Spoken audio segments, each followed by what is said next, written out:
watching Time Warner Cable's Local Edition. My name is Brad Pomerance. Glad you're with us. Our guest, Jim Clarke, one of the newest members of the City Council in the beautiful city of Culver City, and we thank you for joining us. Now, Culver City has taken a very bold move. In my hand is a letter that you sent to Governor Brown indicating that the city is on record opposing fracking, calling for an outright ban of fracking in the state of California.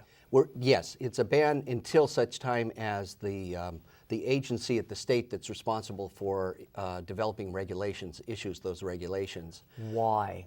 Well, in part because there are no regulations right now. California has no regulations banning this. We have several concerns. One about the impact of the chemicals that are used in this as the fracturing goes about, as to whether they get into the water supply. What's interesting, though, sir, is that bills have been proposed. As you know, Senator Fran Pavley had a bill that was floated, and it did not make it out of the state Senate. It wouldn't have regulated fracking, but it would have called for notification. It would have called for groundwater testing, but it didn't pass. Right. Well, but then you now have Betsy Butler has a bill that has passed the Assembly and it's passed two committees in the state Senate, and it calls for a moratorium until such time as the regulations. And you know, we can quibble about moratorium versus ban, but it creates the same end result, is that it prevents fracking from going forward. So. I recently spoke with one of your colleagues, Megan Sally Wells, and I had asked her the following question. I want to get your sense. We know that we are incredibly dependent on foreign oil. And fracking does appear to be one way to get at oil that we couldn't get at before. So wouldn't we want to encourage a new technology that would allow the increase of production in domestic oil?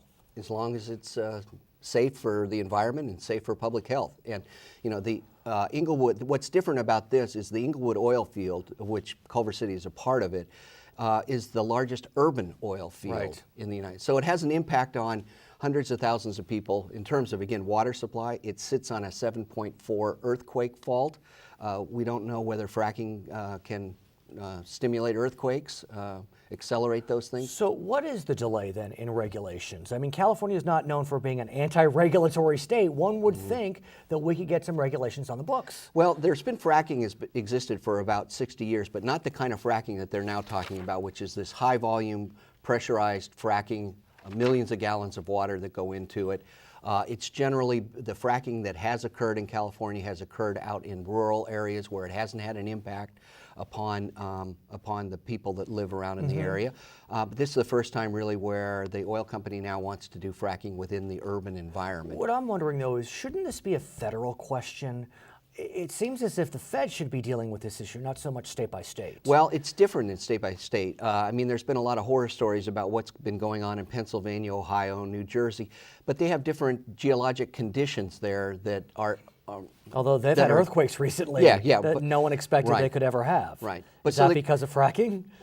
Somebody might say that. Also, you know, they have more produce more natural gas, methane gas. Ours is primarily an oil field that produces oil.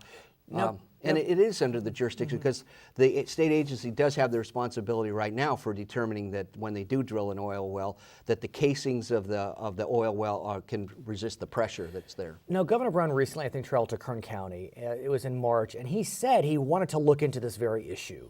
So what do we know? I mean, he's busy with pensions and taxes and other issues, but you know, this seems to be an important issue to many. Well, his state agency, which is called DOGGR, which is the Department of Oil, Gas, and Geothermal Resources, has been holding a series of 6 workshops throughout the state to get information as to develop those regulations. So we'll have to see what happens. Right, and Culver City was one of the sites that hosted one of those, and we had about 450 people show up, so we know that we're interested. Jim Clarke, thanks for joining us. I'm Brad Pomerance. Thank you for watching Time Warner Cable's Local Edition.